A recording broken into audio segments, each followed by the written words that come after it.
Imagine you're just staring at a blinking cursor. Like you're about to hit send on this massive, high-stakes, company-wide email to the CEO, or maybe you're finalizing a crucial cover letter for your dream job. Oh, yeah. The pressure is on. Exactly. Everything looks perfect, and then suddenly your fingers just freeze over the keyboard. You're looking at a sentence, and your brain entirely short circuits. Let me guess. You're trying to figure out if it's AFFECT or EFFECT. Yes. In that singular moment of panic, like every single grammar rule you ever learned in middle school completely evaporates, just flies straight out the window. It is a truly universal experience of linguistic terror because the English language is famously chaotic. Oh, right? Totally. It's less a unified system of rules and more like, I don't know, 3 ancient languages stacked on top of each other in a trench coat, just pretending to be a cohesive structure. That is the perfect way to describe it. Right. Like, there are rules, sure, but there are just as many bizarre exceptions lurking in the shadows, just waiting to trip you up when you're under pressure. Which is exactly why we're doing this deep dive today. For you listening right now, whether you're, say, an English learner trying to make sense of this completely chaotic system, or you're a native speaker who still secretly opens a new tab to Google word spellings before sending a professional message. Which we all do, by the way. We all do it. But this one is for you. We are examining a specific, highly targeted learning blueprint from our source notes, designed specifically for English learners to tackle 3 of the most notoriously confusing word pairs in the language. The real heavy hitters. Exactly. We're talking about complement versus complement, affect versus effect, and then versus than. Because, these aren't just minor typos. These fundamentally change the meaning of your sentences. And honestly, fairly or unfairly, they color how your communication is perceived by the person on the other end. Right. People judge you for it. Yeah. Okay, let's unpack this. Because the traditional method of teaching grammar is, well, it's anything but casual, right? Oh, yeah. It usually involves dropping a massive, intimidating textbook onto a desk and lecturing people about, subordinating conjunctions and intransitive verbs. Yeah, just throwing heavy academic terminology at a learner, which creates immediate anxiety. Exactly. But the source material explicitly dictates that the tone of this approach has to be kept casual and easy to follow.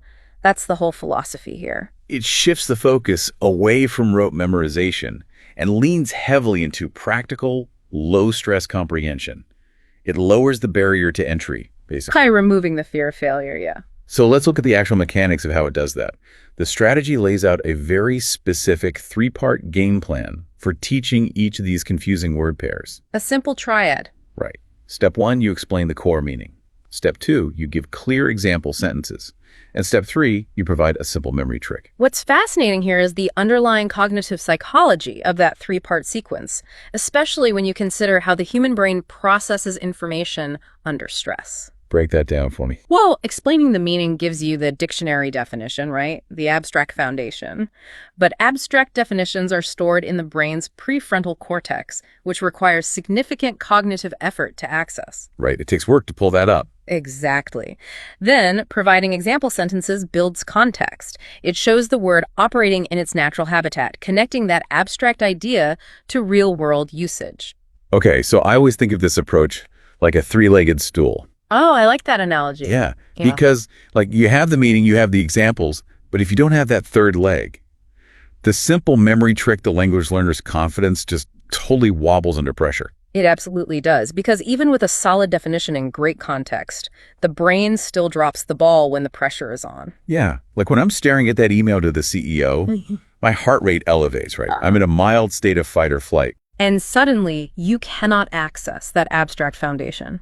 Your working memory literally shrinks under stress. Adrenaline floods the system, prioritizing immediate survival over complex linguistic recall.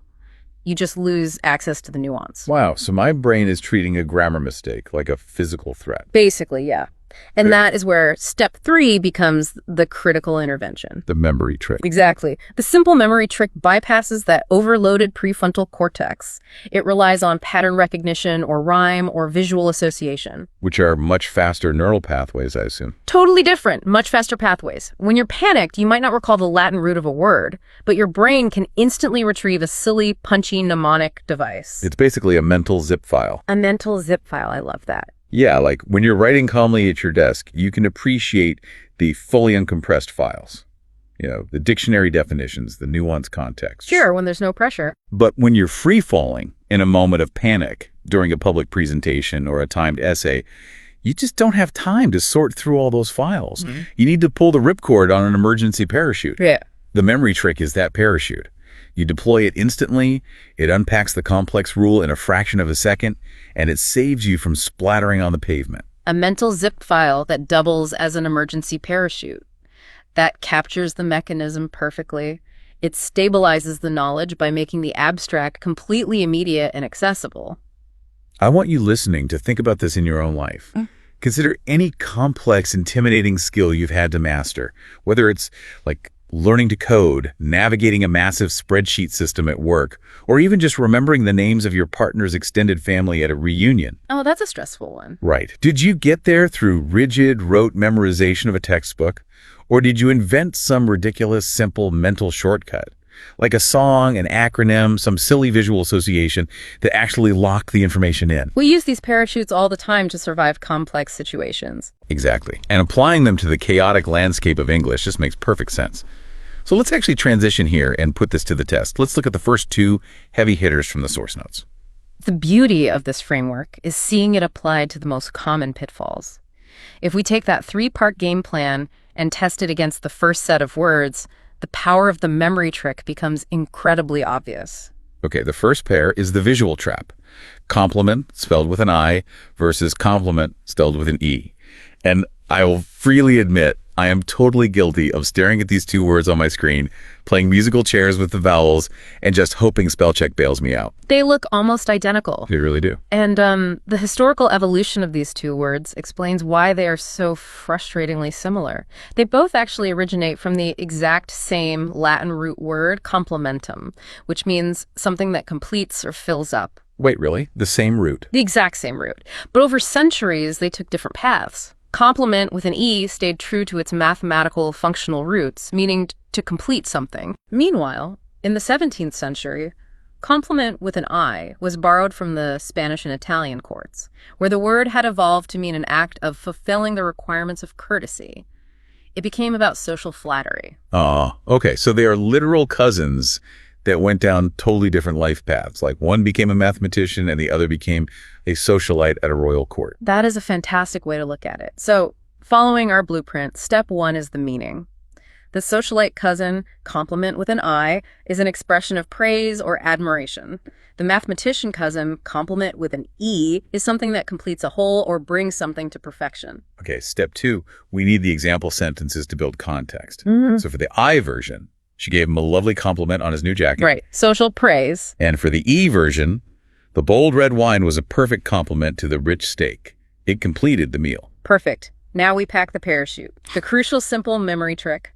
For compliment with an I, the trick is to associate the letter I with your own ego, the personal pronoun I. Because human beings love receiving praise. Exactly. So you remember the phrase, I like compliments. The letter I is about you getting flattered. Okay, I like compliments. And for the E version, you focus on the letter E itself. E is the first letter of the word enhance.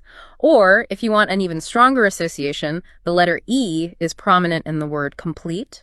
Oh, I see. Yeah, if two things complete each other, like the wine and the steak, you use the E to remember they enhance or complete the situation. I like praise. E completes. I can totally see how that zip file deploys in real time. Like I'm typing an email about how well two teams are working together.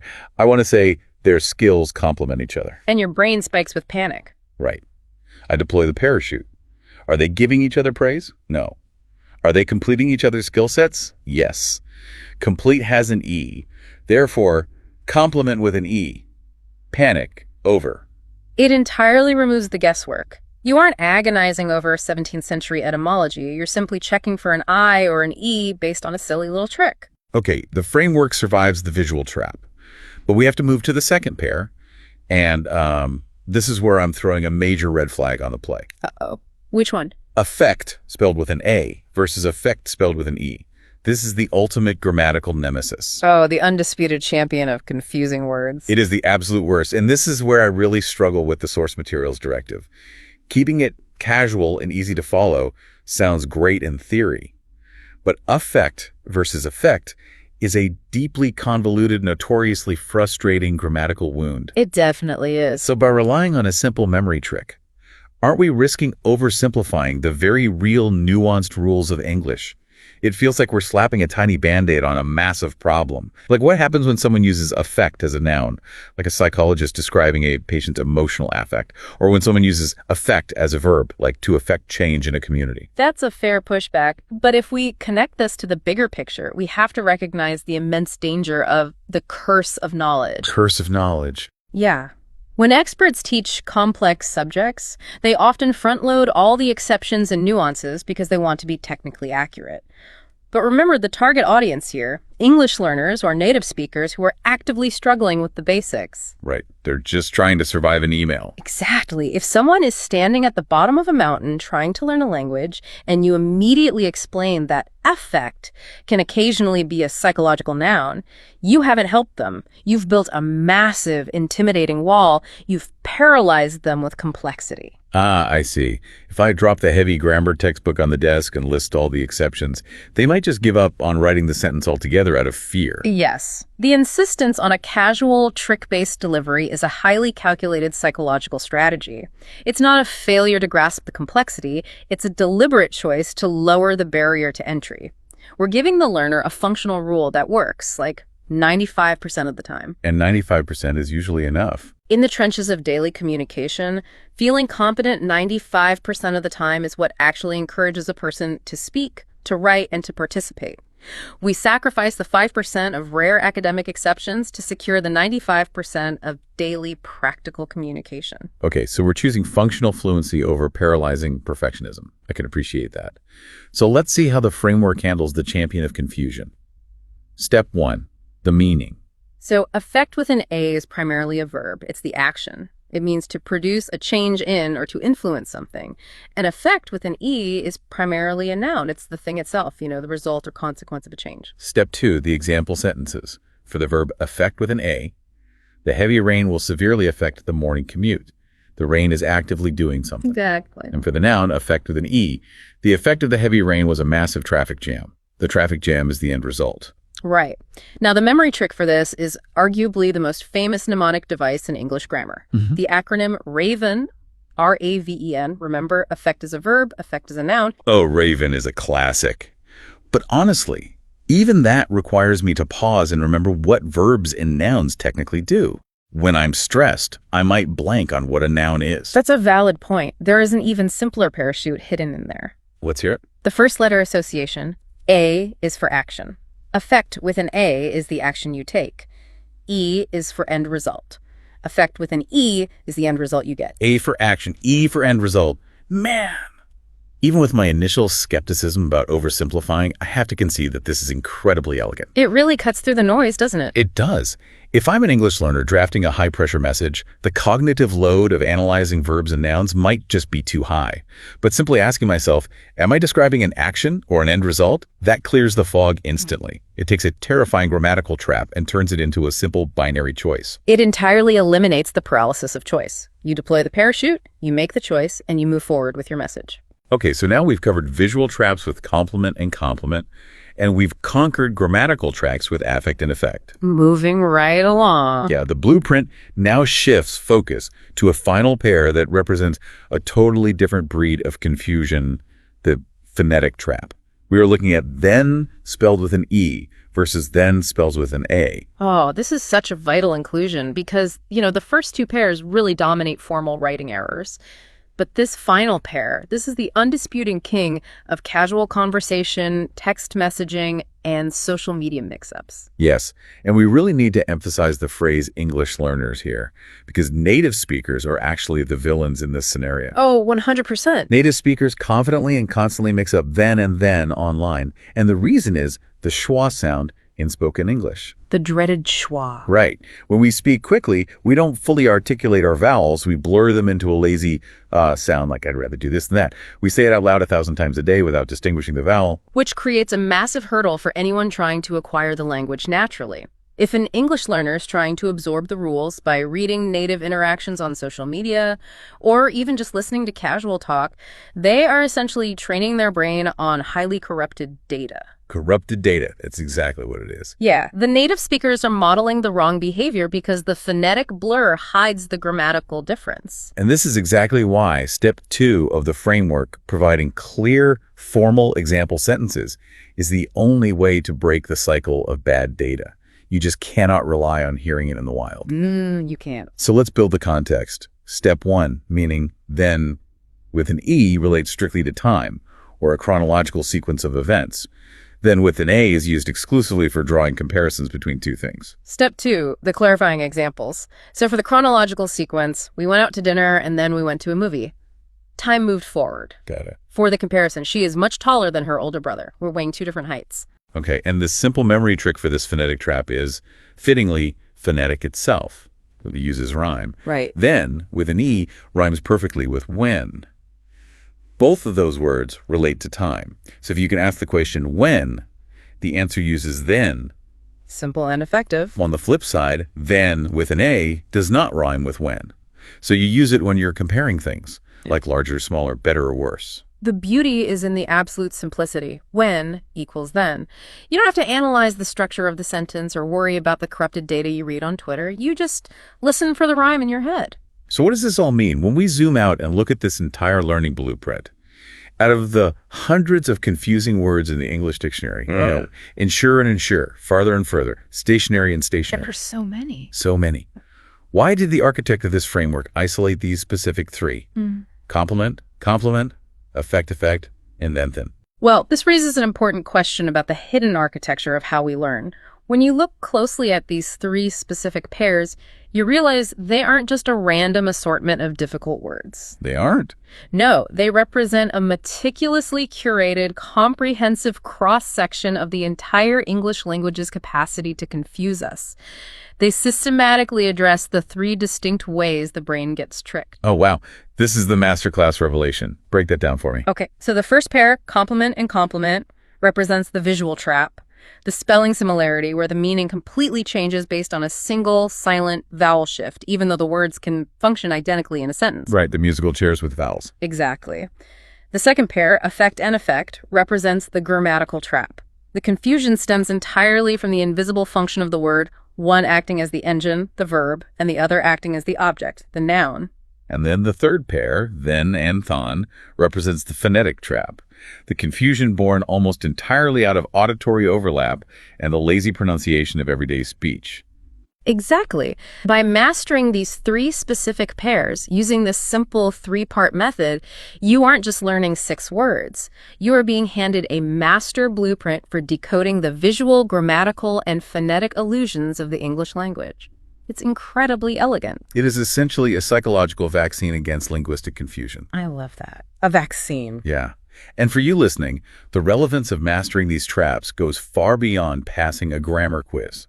Whether you're actively taking language classes to improve your English, or you're a native speaker finalizing a massive slide deck for a crucial client presentation, deploying these memory tricks prevents totally avoidable communication errors. Which is huge in a professional setting. It really is, because when a reader spots a glaring grammatical error, their brain subconsciously pauses. They stop processing your brilliant idea, your pitch, or your heartfelt message, just to mentally correct your spelling. It creates unnecessary friction. Mastering these parachutes keeps the reader's focus entirely on your message rather than your mechanics. Knowledge is truly most valuable when it's practical and applied in the real world. Right. What makes this framework so revolutionary is that it actively removes the stress from the equation. It embraces the fact that we're flawed humans, our memories fail us under pressure, and giving ourselves a silly mental shortcut isn't cheating. It's the definition of smart, effective, resilient learning. Absolutely.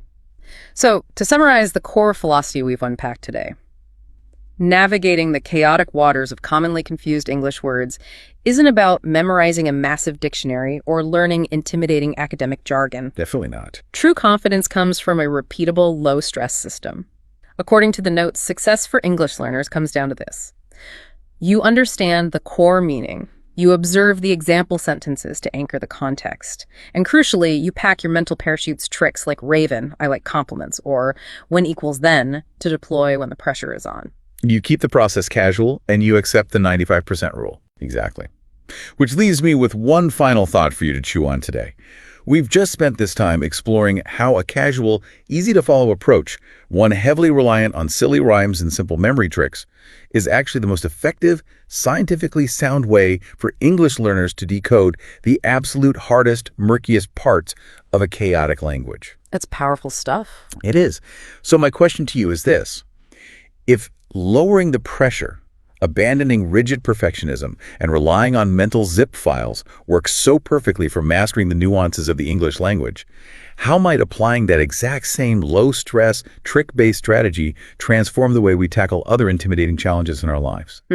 If we stop treating complex problems like rigid mathematical equations that demand binary perfection and started building simple mental parachutes for ourselves, well, maybe we'd all feel a lot more confident navigating the muddy waters of daily life.